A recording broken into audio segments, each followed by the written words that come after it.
Something I love about table tennis is that everybody does it, whether they are any good at it or not. It's fun, right? It's a great way to meet new people, and after playing with regularly, you actually become better. What does this have to do with foreign languages? You are probably thinking. Well, I believe playing ping pong surprisingly is many similarity with speaking foreign languages with native speakers. Sadly, I think we all feel like we have to speak a new language perfectly before we start a conversation that we can get our message across. That we have to master every piece of grammar and know all the words by heart in order to pass the real life language exam.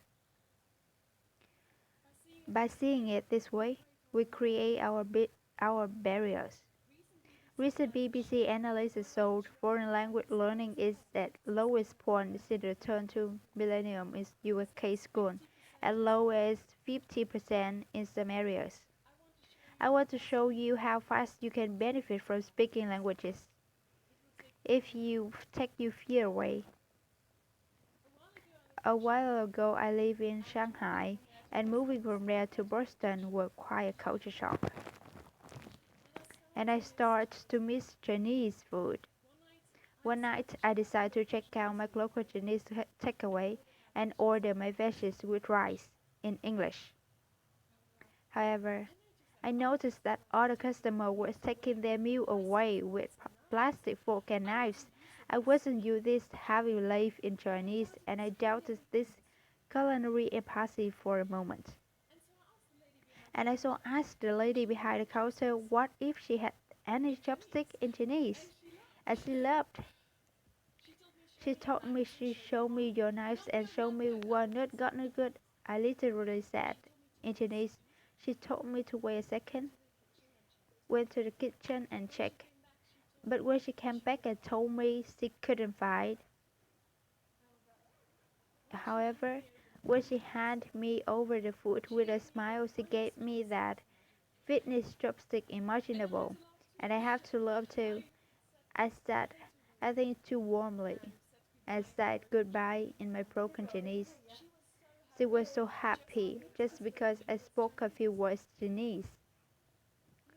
The embarrassing moment is turned out was not my attempt to speak Chinese. It was the moment I realized, taking my first bites with a new chopstick, that I had got forgotten to face.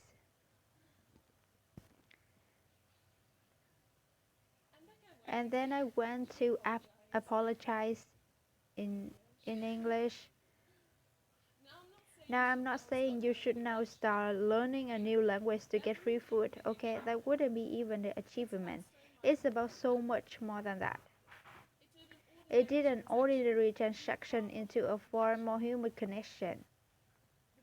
The biggest face off from the first third stages of learning another language, the phrase, I don't want a knife, I want chopsticks, gave me so much more than just a pair of chopsticks. I am now taking you to the very outskirts of Siberia, precisely here. After living a couple of different countries and being able to speak on profession, I decided to make my long-awaited dreams. I started to train for Berian on my own on the very far east of Russia. Around 6 o'clock in the evening, I said goodbye to my coach from Hossa Ilia in the little Siberian town called Khabarovsk. I was about to walk the next 12-hour train journey a little down near the Chinese border called Black Magician.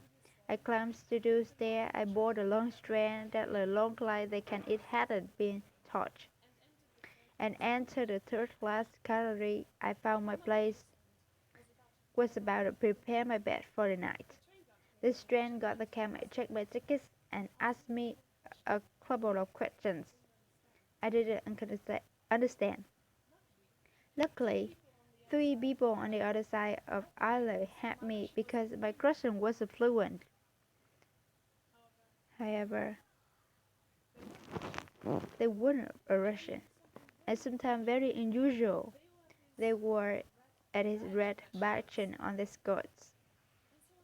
And so I'm wondering, where are these people from?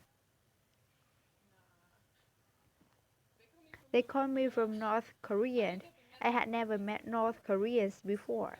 I had assumed I probably never would without visiting the country. I generally was a spontaneous person. And I asked them, where are you from? From Pyongyang, they said in Russia. I couldn't believe in it here, the outskirts of Siberia. I just betting there are so many things I wanted to ask them. I didn't know where to start. My Russian was limiting me and express myself. There was no interconnection and identify, no Google Translate to help me.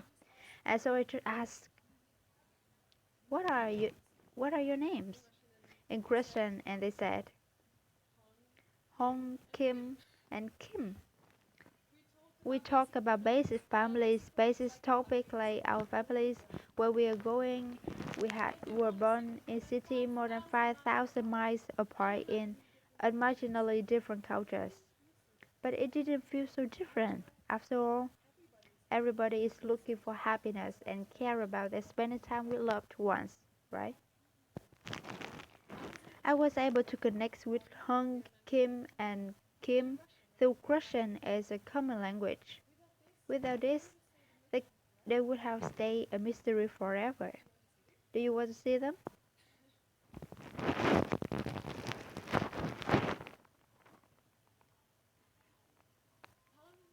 Hung, Kim, and Kim, and the woman from the Britain's takeaway were only the few examples.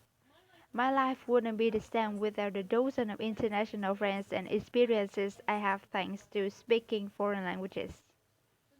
The most important thing is that I don't speak all of them fluently. Just like the table tennis, you don't have to be an Olympic champion. One of the biggest reward comes at the start of learning curve, I think. I think is to take away on a budget with rice or some post chopsticks. Does the table tennis mentally start enjoy things you may not pick up and you may not good at it. And if the mind is dry to with languages after all. Your favorite speaking foreign languages is nothing compared to the benefit of new experiences waiting for you. Good luck.